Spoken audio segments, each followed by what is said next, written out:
Hello दोस्तों, आज हम लोग सीखने वाले हैं pair of linear equation in two variable.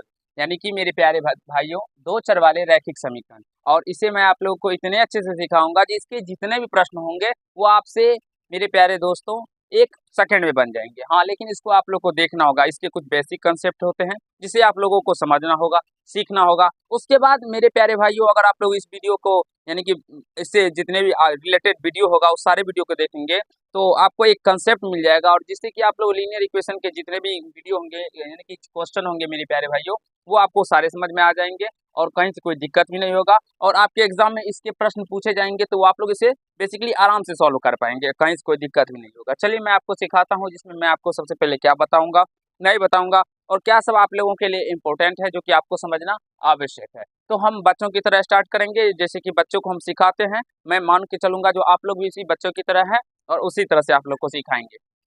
तो सबसे पहले हम लोग दो चर वाले रैखिक समीकरण का डिफिनेशन यानी कि परिभाषा को जानते हैं। उसके बाद हम फिर बताएंगे आप लोग को, जो उससे आगे के जितने भी पॉइंट्स होंगे वो सारे को डॉट्स। और आप सभी अगर हमारे अपने गुरुजी का वीडियो देखते होंगे तो मेरे प्यारे भाइयों, मेरे प्यारे दोस्तों, आप सभी जानते हैं जो किसी भी टॉपिक को स्टार्ट करने से पहले आपके गुरुजी का एक तरीका, नियम है, एक कह सकते हैं जो तरीका है या रूल है, जो मैं इसके बेसिक कंसेप्ट को पहले क्लियर करता हूँ, उसके बाद उसके जितने भी सवाल होते हैं वो बताता हूँ। तो उसी तरह से मैं इस चैप्टर में भी पहले इसके बेसिक कंसेप्ट को क्लियर करूंगा, जो कि 1 से 2 पार्ट के अंदर मेरा कंप्लीट हो जाएगा।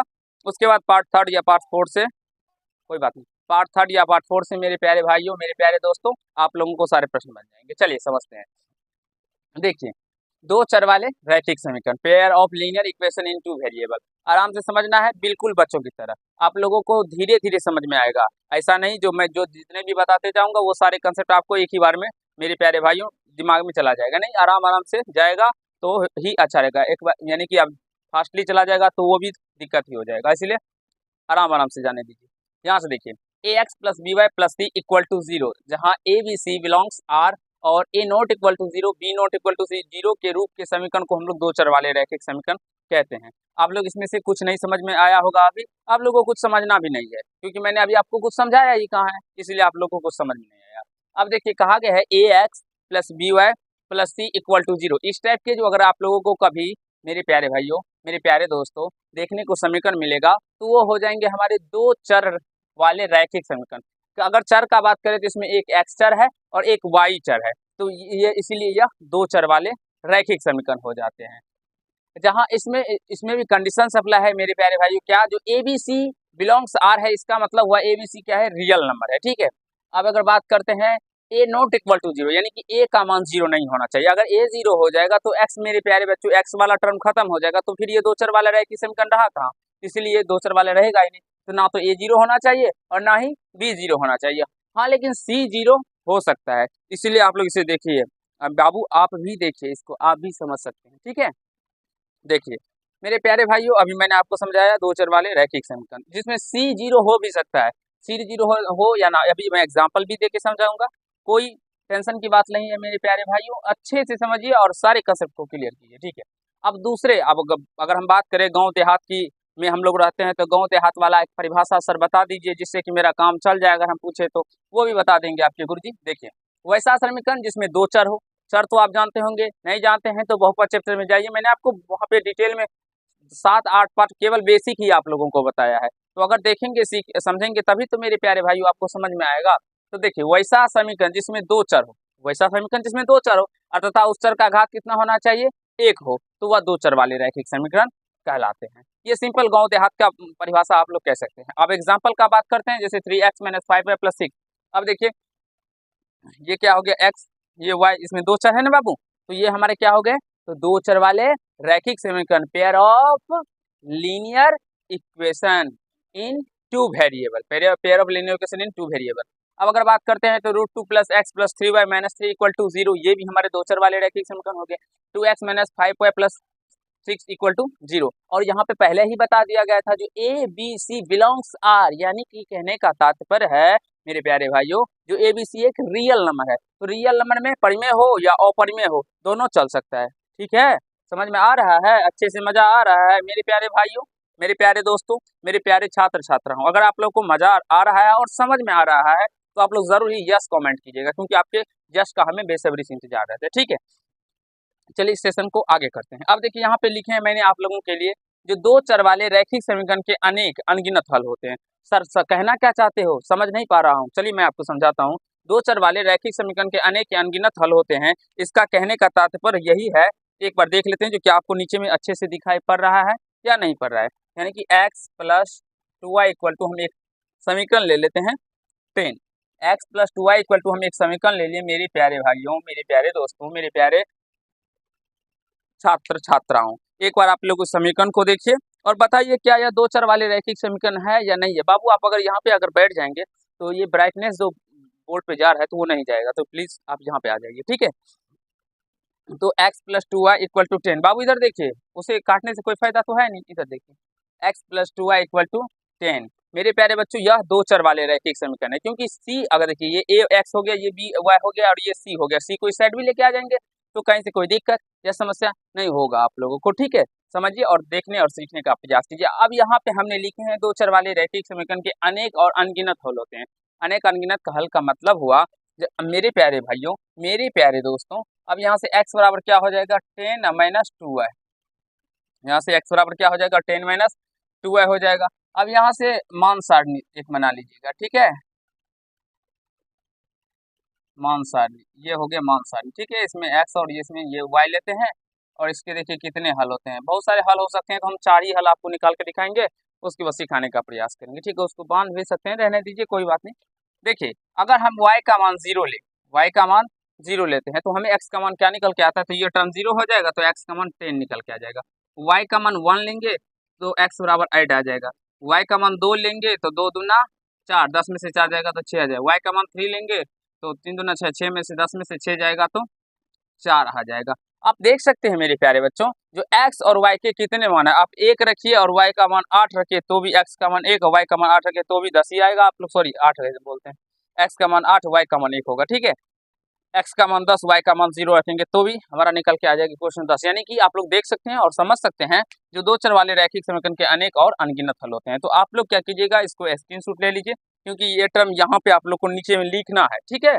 अभी मुझे आप लोग को तो दिखाई नहीं पड़ रहा था तो इसलिए मैंने नीचे नहीं लिखा, लेकिन आप लोग को लिखना है तो इसलिए इसको स्क्रीनशॉट ले लीजिए। जब कभी आप अगर फेयर करते होंगे, अगर कोई भी मेरे प्यारे भाइयों, बहुत सारे हमारे ऐसे भी दोस्त हैं जो इसको फेयर करते हैं, तो फेयर करने के लिए आप लोग को इसके बाद इन दोनों टर्म को लिखना है, क्योंकि ये दर्शाना, अगर आपको मान लीजिए कोई टीचर है जो अपने विद्यार्थी को, स्टूडेंट को अच्छे से समझाना चाहते हैं, तो वो कैसे समझा पाएंगे। तो आप लोग इस एग्जाम्पल के मदद से समझा सकते हैं अपने बच्चे को, जो ऐसे आप लोग समझ सकते हैं और ऐसे आप लोग उसको बता सकते हैं। तो एक बार स्क्रीनशॉट लेना चाहते हैं तो स्क्रीनशॉट ले लीजिए, या मेरे प्यारे बच्चों आप लोग उसको लिखना चाहते हैं तो आप लोग लिख लीजिए, कोई बात नहीं।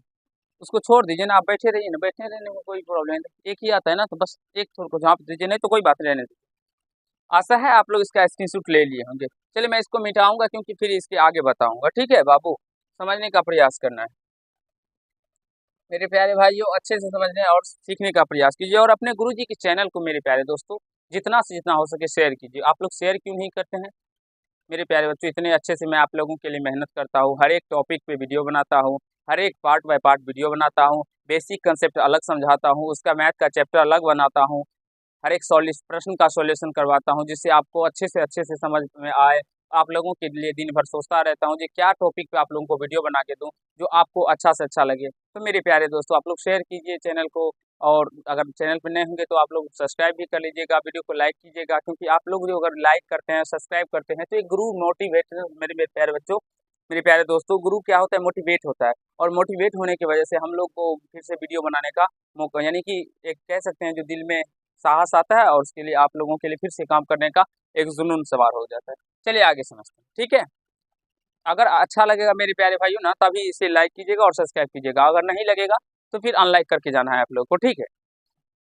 अब देखिए दो चर वाले रैखिक समीकरण का आलेख या ज्यामितीय निरूपण एक सरल रेखा होता है।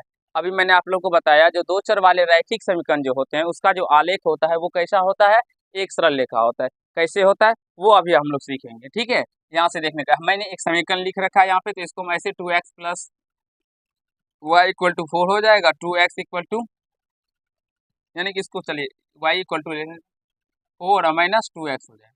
अब यहाँ से मान सारणी बना लेते हैं। मान सारणी का मतलब हुआ मेरे प्यारे बच्चों, हम अपने मन से एक का मान रखेंगे और एक दूसरा का मान खुद ब खुद निकल के आ जाएगा। तो यहाँ से एक्स और यहाँ से वाई, इस साइड में जो रहता है उसका मान हम अपने मन से रखते हैं। तो एक्स का मान अगर हम 0 रखेंगे तो ये टर्म पूरा 0 हो जाएगा, तो 4 में से 0 आएगा 4, तो वाई का मान 4।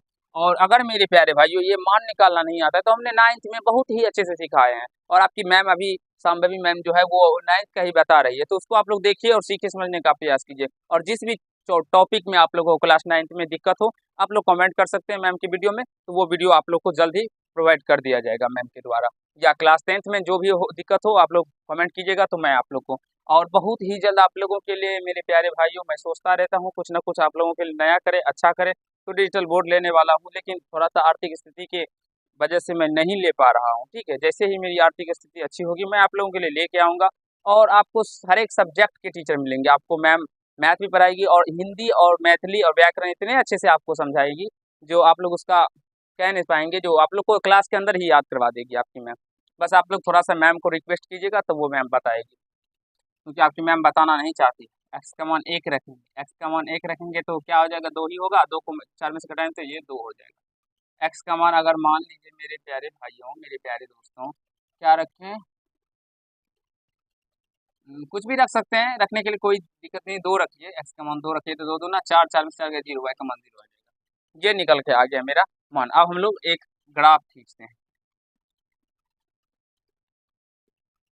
ये वाई डैश, ये वाई, ये एक्स डैश एक्स, और ये एक्स डैश 0।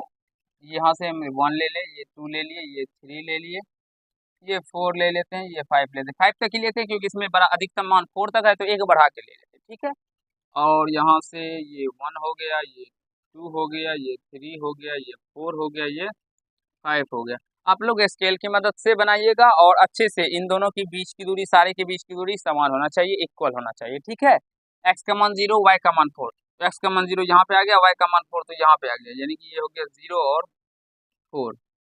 एक्स का मान 1, वाई का मान 2, एक्स का मान 1, वाई का मान 2, ये यहाँ पे आ गया, एक्स का मान 1, वाई का मान 2, एक्स का मान 2, वाई का मान 0, एक्स का मान 2, वाई का मान 0, तो एक्स का मान 2, वाई का मान 0, तो ये यहीं पे आ जाएगा, यानी कि 2 0। आप लोग देख सकते हैं जब इसको हम एक लाइन में खींचेंगे तो यह ऐसे इस तरह से खींचा चला जाएगा। और जो कि मैंने आपको बताया था मेरे प्यारे बच्चों, मेरे प्यारे दोस्तों, मेरे प्यारे भाइयों, मेरे प्यारे छात्र छात्राओं, आप लोग देख सकते हैं यह एक सरल रेखा है। अभी मैंने फ्री हैंड से खींचा इसलिए ये लाइन आपको टेढ़ा लग रहा होगा, लेकिन अगर आप लोग स्केल की सहायता से खींचेंगे तो आपको स्ट्रेट लाइन आएगा, यानी कि सीधा लाइन आएगा। ठीक है, सरल रेखा आएगा। तो दो चर वाले रैखिक समीकरण का आलेख या ज्यामितीय निरूपण कैसा होता है, कभी भी आपसे अगर एग्जाम में भी पूछा जाता है, पूछे कोई, तो क्या कहिएगा, एक सरल रेखा होता है। मैंने आपको प्रूव भी करके दिखाया जो कैसे सरल रेखा होता है। तो आप भी कभी अपने स्टूडेंट को पढ़ाते होंगे या कोई बच्चे को बताते होंगे, तो आप लोग हर एक प्रश्न को, जो भी मैं आपको कंसेप्ट बताऊंगा वो प्रूव करके बताऊंगा मेरे प्यारे भाइयों। यहाँ पे जो कंसेप्ट बताया इसको भी मैंने प्रूव करके बताया। जितने भी आप लोग देख सकते हैं, जितने भी कंसेप्ट आपके गुरुजी बताए हैं वो सारे प्रूव करके बताए, और जितने भी बताऊंगा वो भी प्रूव करके बताऊंगा। मेरे प्यारे भाइयों, आप लोग अगर इस चैनल के माध्यम से पढ़ते हैं तो आपको एक बेसिक ज्ञान मिलेगा, जो कि आपको मैथ में मेरे प्यारे भाइयों किसी से, यानी कि कोई भी ऐसा प्रश्न हो जो आपको नहीं बने, ऐसा हो नहीं सकता है। हाँ, लेकिन आपको अपने गुरुजी के सारे वीडियो को देखना होगा, सारे पार्ट्स को देखना होगा। चलिए आज की पार्ट में इतना ही समझते हैं। नेक्स्ट पार्ट में मैं आप लोगों को अनुपातों की, यानी कि कह सकते हैं दो चर वाले रैखिक समीकरण के हलों की संख्या के बारे में बताऊंगा। यानी कि 3 हल होते हैं, तो कब a1/a2 बराबर b1/b2 होता है, कब a1/a2 बराबर b1/b2 not equal to c1/c2 होता है, और कब a1/a2 बराबर b1/b2 बराबर c1/c2 होता है। तो उस कंडीशन में उसके हल क्या होंगे, उसका युग्म कैसा होगा, उसका निकाय कैसा होगा, उसका ग्राफीय निरूपण कैसा होगा, वो सारे आपको एक ट्रिक के माध्यम से बताऊंगा, जो कि आप लोग आंख बंद करके समझ जाएंगे, और आप लोग जिंदगी भर नहीं भूल पाएंगे मेरे प्यारे भाइयों। और अपने स्टूडेंट को भी बताइएगा, अगर कोई टीचर अगर सीख रहे हैं तो स्टूडेंट को भी बताइएगा। तो मेरे प्यारे भाइयों, मेरे प्यारे दोस्तों, आप लोग के स्टूडेंट भी आपसे बहुत ही ज़्यादा खुश होंगे और सहमत होंगे। चलिए आज के पार्ट में इतना ही। अगर आप लोग को ये पार्ट अच्छा लगा होगा, दिल से लाइक कीजिएगा, वीडियो को सब्सक्राइब चैनल को सब्सक्राइब कर लीजिएगा, और वीडियो को शेयर कीजिएगा। आज के पार्ट में इतना ही करते हैं। धन्यवाद।